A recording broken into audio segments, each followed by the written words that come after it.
लंबे इंतजार के बाद हिजाब के मामले में सुप्रीम कोर्ट के दो जजों की बेंच ने फैसला तो सुनाया, लेकिन क्योंकि दोनों जजों की राय इस मुद्दे पर एक दूसरे से अलग थी, इसलिए इस मामले में फैसला तो आया, लेकिन उसका कोई निष्कर्ष नहीं निकलता।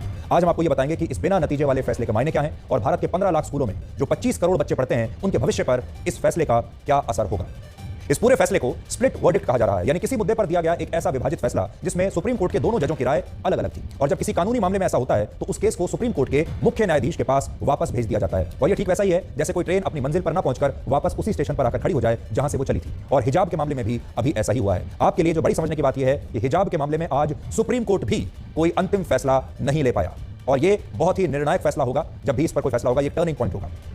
हिजाब मामले की सुनवाई सुप्रीम कोर्ट की दो जजों वाली बेंच ने की, जिनमें एक हैं जस्टिस हेमंत गुप्ता और दूसरे हैं जस्टिस सुधांशु धुलिया। और इनमें भी जस्टिस हेमंत गुप्ता इस बेंच की अध्यक्षता कर रहे थे। लेकिन बड़ी बात यह है कि इस मामले में दोनों जजों की तरफ से अलग अलग फैसला लिखा गया और दोनों की राय हिजाब के मामले पर एक दूसरे से बिल्कुल अलग थी। एक जज का कहना है कि हिजाब पहनना चाहिए स्कूल में, और दूसरे का कहना है कि ऐसा नहीं होना चाहिए। सबसे पहले जस्टिस सुधांशु धुलिया ने अपना फैसला पढ़कर सुनाया और यह कहा कि उन्होंने कर्नाटक हाईकोर्ट के उस फैसले को रद्द कर दिया है जिसमें यह कहा गया था कि मुस्लिम छात्राएं स्कूल कॉलेजों में हिजाब पहनकर नहीं आ सकती।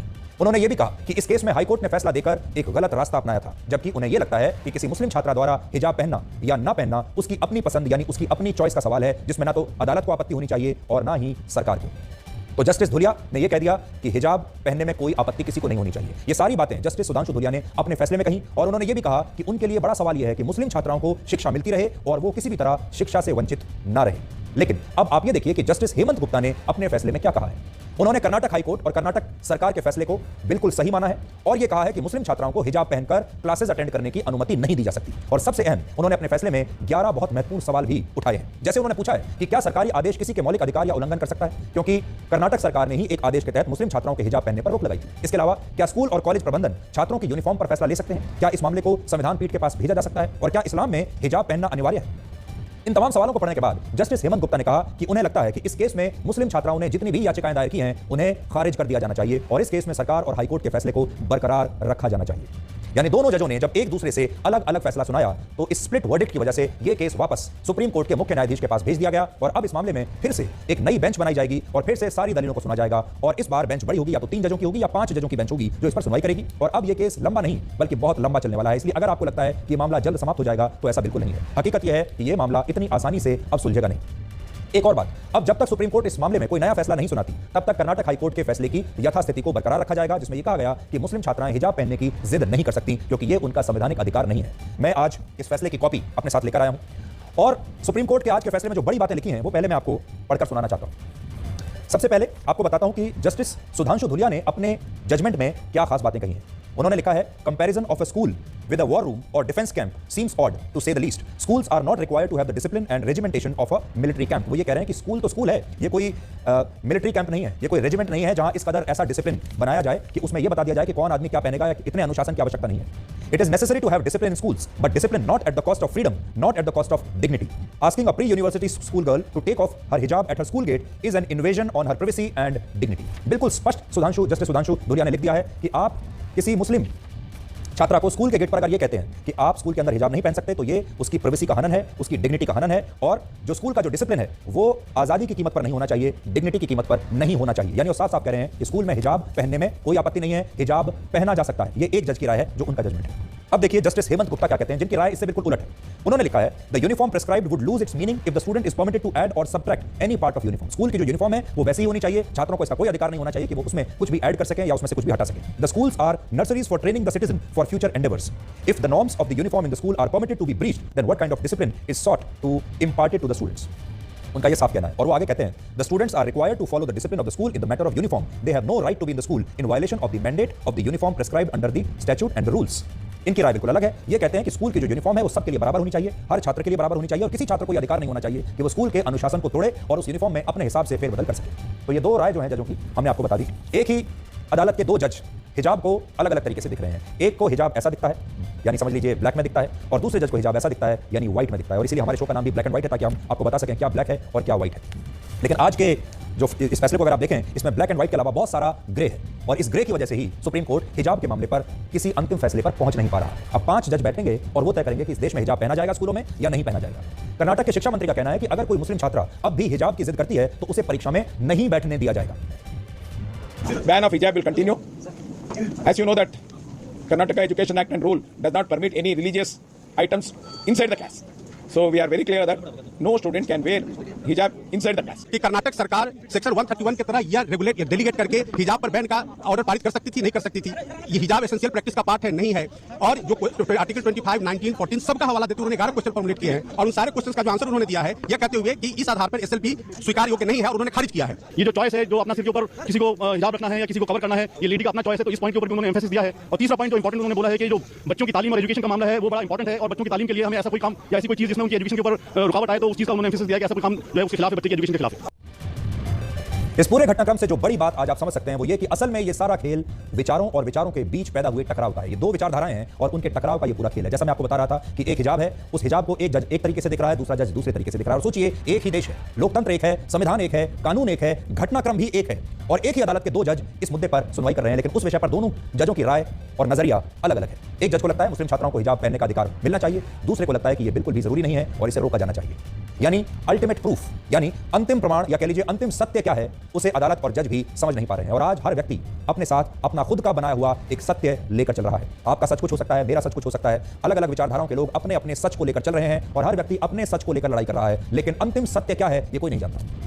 जो लोग हिजाब के विरोध में हैं उनकी अपनी दलीलें हैं और जो लोग हिजाब के समर्थन में हैं उनकी अपनी दलीलें हैं, उनका अपना सत्य है। लेकिन इस सब के बीच संपूर्ण सत्य को कोई खोज नहीं पा रहा और यही शायद विचारधारा का भी सवाल है और यही शायद नैरेटिव की लड़ाई है। नैरेटिव यानी लोगों की धारणा बनाने का युद्ध, वैचारिक युद्ध इसी को कहते हैं। और सोचिए, यह युद्ध आखिरकार जीतेगा कौन? यह युद्ध वही पक्ष जीतेगा जो लोगों के बीच अपना नैरेटिव, अपनी कहानी गढ़ने में कामयाब हो जाएगा, जिस पर लोग विश्वास करने लगेंगे। यानी सारी लड़ाई एक धारणा बनाने की है, एक छवि बनाने की है, एक विचार को स्थापित करने की है।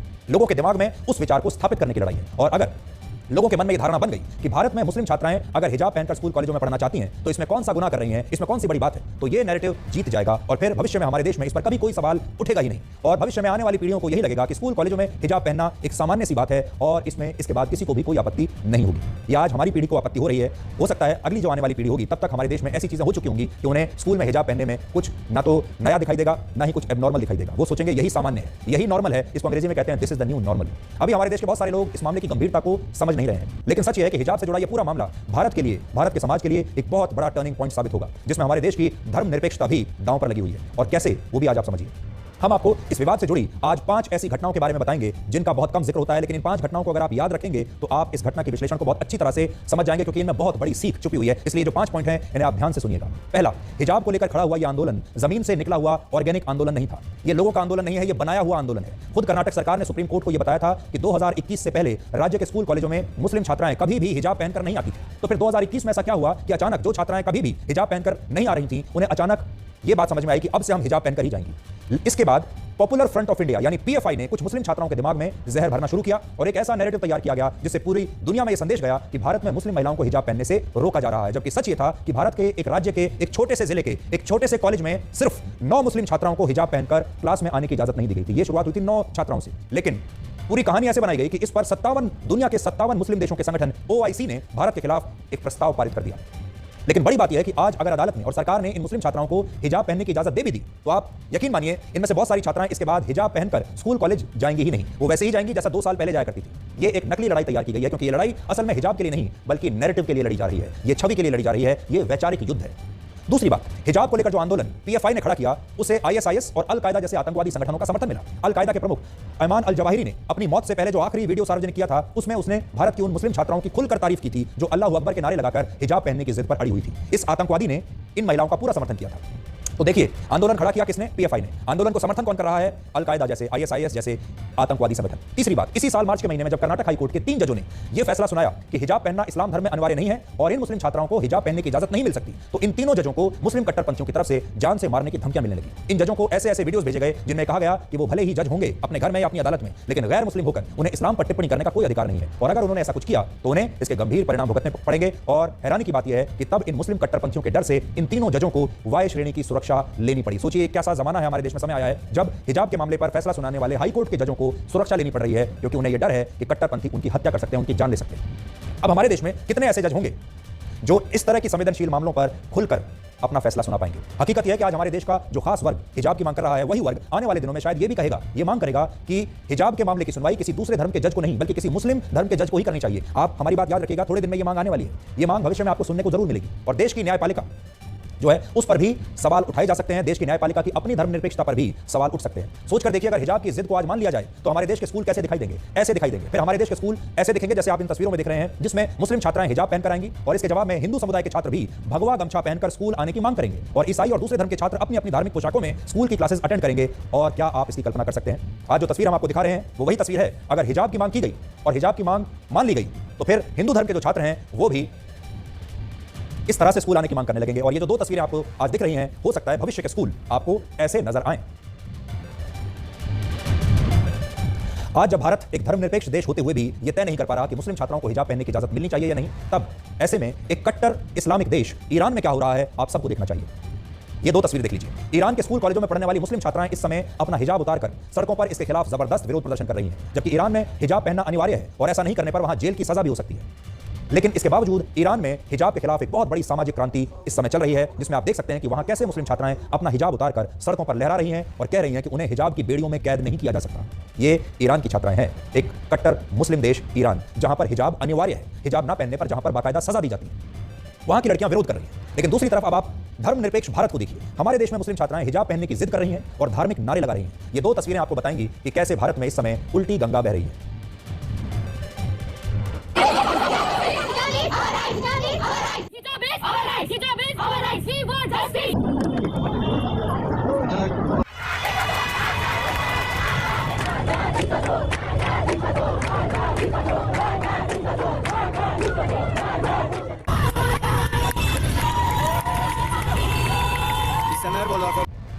तो ईरान की तस्वीरें हैं, तेहरान की तस्वीरें हैं, वहां की जो युवा छात्राएं हैं वो कैसे हिजाब का विरोध कर रही हैं। अब बड़ी बात यह है कि क्या इस्लाम धर्म में पर्दा प्रथा अनिवार्य है, क्या हिजाब अनिवार्य है, जो कि बार बार कहा जा रहा है। तो आज हम आपको बताते हैं कि इस्लाम धर्म में पर्दा प्रथा को लेकर 5 प्रमुख परिधान माने गए हैं। इनमें पहला है बुर्का, जिसमें सिर से लेकर पैर तक पूरा शरीर एक कपड़े से ढका होता है। आंखों के सामने भी एक मोटी सी जाली होती है और इस तरह के बुर्के अफगानिस्तान, ईरान और इराक जैसे देशों में ज्यादा प्रचलित है। दूसरा है नकाब, ये बुर्के की तरह होता है लेकिन इसमें आंख कवर नहीं होती। तीसरा है चादर, ये भी बुर्के जैसा ही होता है लेकिन इसमें चेहरा नहीं ढका जाता। चौथा है हिजाब, इसमें एक शॉल से केवल सिर और गर्दन को ढका जाता है। और पांचवा है दुपट्टा, जिसमें केवल सिर को किसी खास कपड़े से कवर करके रखा जाता है। आपको याद होगा हमारे देश में, अगर आप जम्मू कश्मीर का उदाहरण ले लें, श्रीनगर का उदाहरण ले लें, कुछ दशकों पहले तक वहां पर ना कोई हिजाब पहनता था ना कोई बुर्का पहनता था, और उसके बाद कट्टरपंथी ताकत और आतंकवादियों ने वहां ऐसा माहौल तैयार किया कि आज वहां पर बुर्का पहनना अनिवार्य हो गया है। ऐसी स्थितियां बदलती हैं। कुछ दशकों पहले तक अफगानिस्तान में भी ऐसा ही होता था। आज आपको यह जानकर हैरानी होगी कि कुरान में महिलाओं और पुरुषों के लिए किसी भी खास तरह के धार्मिक परिधान का जिक्र नहीं है। कुरान में केवल मॉडेस्टी का जिक्र किया गया है और इस बात पर ध्यान दिया गया है पूरा कि महिला और पुरुष दोनों इस तरह के कपड़े पहने जो उनकी गरिमा और लाज को बनाकर रखें, बचाकर रखें। बड़ी बात यह है कि भारत में आज से 100 साल पहले तक सभी मुस्लिम महिलाएं हिजाब या बुर्का नहीं पहनती थी, लेकिन बाद में इसे लेकर एक ऐसा नैरेटिव तैयार किया गया कि आज की पीढ़ी के लिए यह एक नया नॉर्मल है, यह सामान्य है। जैसे आपने इस्लामिक संस्था तबलीगी जमात का नाम जरूर सुना होगा। इसी संस्था ने वर्ष 1920 के दशक में यह आंदोलन चलाया था कि भारत की मुस्लिम महिलाओं को बुर्के और हिजाब में रहना चाहिए और मुस्लिम पुरुषों को लंबी दाढ़ी रखनी चाहिए। और यहीं से धार्मिक कट्टरवाद भारत में अपनी जड़ें और मजबूत करता चला गया। आज आप इन मुस्लिम छात्राओं को सुनिए जो आज भी ये कह रही हैं कि पहले उन्हें हिजाब चाहिए और फिर किताब चाहिए। हमें तो इसमें कोई परेशानी नहीं है क्योंकि हम प्रेशराइज है ही नहीं, हमारी मर्जी से पहनते हैं, तो हमें क्यों परेशानी होगी? या इससे पहले तो कभी कोई नहीं था क्योंकि हम लोगों को कोई परेशानी है ही नहीं। हम लोग को ये हक है और अगर हम लोग एजुकेशन और रीजन दोनों को पैरेलल ले जाना चाहते हैं, अगर एजुकेशन भी ले रहे हैं और रीजन को भी फॉलो कर रहे हैं, तो हमको इस चीज़ का राइट होना चाहिए। हम लोग को ना कोई प्रेशराइज करते हैं, ना फैमिली प्रेशर होता है। ऐसे तो और भी लोग हैं जो पहले भी पहनते थे और अभी जैसे कि अपने जो पंजाबी हैं वो लोग भी टर्बन पहनते हैं और जो नॉन मुस्लिम लेडीज हैं वो भी अपना फेस कवर अप करती हैं। उनको तो कोई रोक टोक नहीं है ना, हम लोग को क्यों टारगेट किया जा रहा है? हम स्टडी भी कर सकते हैं, इसके साथ हिजाब भी हम वेयर कर सकते हैं, लेकिन हमारे लिए हिजाब इंपॉर्टेंट ही है। आपको शायद ये पता नहीं होगा कि कर्नाटक में इस साल 17,000 मुस्लिम छात्राओं ने सिर्फ इसलिए अपने स्कूल और कॉलेजों की परीक्षा में हिस्सा नहीं लिया क्योंकि ये छात्राएं हिजाब पहनकर ही क्लास अटेंड करना चाहती थी और हिजाब पहनकर ही परीक्षा देना चाहती थी। यानी ये परीक्षा छोड़ सकती हैं लेकिन हिजाब नहीं। सोचिए अगर इस तरह से ये संख्या बढ़ती चली गई और हमारे पूरे देश में मुस्लिम छात्राओं ने अगर ये कहते हुए परीक्षाओं में जाने से इनकार कर दिया और अगर ये कहते हुए स्कूल जाना, कॉलेज जाना बंद कर दिया तो क्या होगा? ये एक बहुत खतरनाक बात है। भारत आज जिस वैचारिक युद्ध के खिलाफ संघर्ष कर रहा है उसकी ताकत को आप एक और उदाहरण से आज समझिए। 11 अक्टूबर को कश्मीर के एक अलगाववादी नेता जिसका नाम था अल्ताफ अहमद शाह, उसकी 66 वर्ष की उम्र में कैंसर से मौत हो गई। यह व्यक्ति जम्मू कश्मीर के सबसे बड़े अलगाववादी नेता सैयद अली शाह गिलानी का दामाद था और इसे NIA ने वर्ष 2017 में टेरर फंडिंग और मनी लॉन्ड्रिंग के आरोपों में गिरफ्तार किया था और यह दिल्ली की तिहाड़ जेल में बंद था। लेकिन जब इस अलगाववादी को कैंसर हुआ तो इसे देश के सबसे अच्छे अस्पतालों में से एक दिल्ली के एम्स में भर्ती कराया गया। बेहतरीन डॉक्टरों ने इसका इलाज किया, अच्छे से अच्छा इलाज मिला।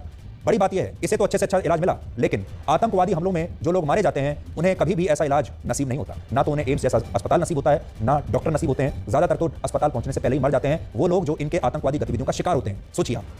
लेकिन 11 अक्टूबर को जब इलाज के दौरान इसकी मौत हो गई तो अंतर्राष्ट्रीय मीडिया ने इस व्यक्ति को एक क्रांतिकारी बना दिया और यह लिखा कि टेरर फंडिंग करने वाला यह अलगाववादी तो असल में कश्मीर की आजादी के लिए लड़ने वाला एक स्वतंत्रता सेनानी है। और इस फैसले पर आज राजनीतिक प्रतिक्रियाएं भी आई हैं, वो भी आज आपको सुनना चाहिए। ये बार बार हम आपको जो कहते हैं वैचारिक युद्ध, नैरेटिव की लड़ाई। आज हमारे देश में जो आतंकवादी हैं, जो मासूम लोगों की जान ले रहे हैं, उन्हें पश्चिमी मीडिया स्वतंत्रता सेनानी समझता है, आजादी के नेता समझता है। वो उन्हें कहते हैं कि ये कश्मीर में फ्रीडम फाइटर हैं, ये कश्मीर की आजादी के लिए लड़ने वाले नेता हैं। पश्चिमी देश उन्हें ऐसा कहते हैं। अब आप सोचिए, यही ब्लैक एंड व्हाइट है। हमें वो आतंकवादी दिख रहे हैं क्योंकि वो हमारे देश के लोगों को, मासूम लोगों को दिन रात उनकी हत्याएं कर रहे हैं, और पश्चिम की जो मीडिया है उसे वो आजादी के मतवाले दिखते हैं। तो हम तो ये उम्मीद कर रहे थे कि आज रेजोल्यूशन हो जाएगा, मगर एक सुप्रीम कोर्ट के जज का जजमेंट हिजाब के फेवर में आया है।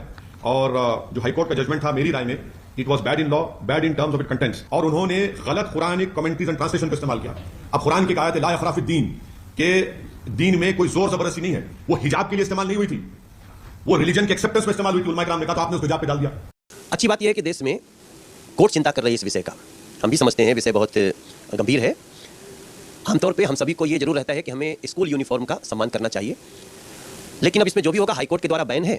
माननीय सुप्रीम कोर्ट में 2 बातें आई, आगे फिर माननीय जस्टिस के पास पहुंचेगी, और हमें पूरा विश्वास है जो भी कोर्ट फैसला करेगा उसका देश सम्मान करेगा। उन लड़कियों का क्या होगा? मेन बात हमारे सामने ये है, जो अभी भी अपने हिजाब पहनने की राइट, जो एक जस्टिस, सुप्रीम कोर्ट जस्टिस ने कहा कि it's a right to education and right to choice.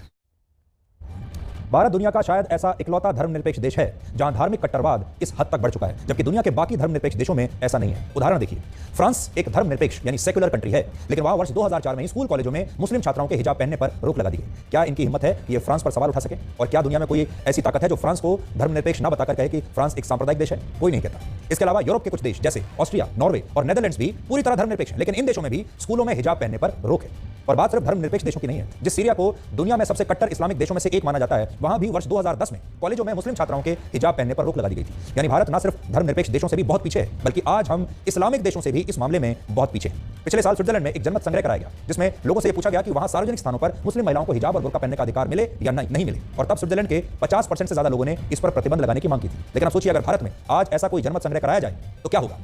हमारे देश में शायद ये मामला भी तब अदालत में ही जाएगा, क्योंकि खास वर्ग ये कहेगा कि जब मामला उनके धर्म का है तो दूसरे धर्मों के लोगों की इस पर राय क्यों पूछी जा रही है। लेकिन सोचिए, अगर इसके बाद भी अदालत ने सभी लोगों को जनमत संग्रह में शामिल होने की इजाजत दे भी दी तो भी क्या होगा? तब ऐसी स्थिति में हिजाब के समर्थन में शायद हमारे देश में ज्यादा वोट डाले जाएंगे, क्योंकि बाकी के चुनावों की तरह इसमें दूसरे धर्म के लोग शायद बढ़ चढ़कर हिस्सा लेंगे ही नहीं।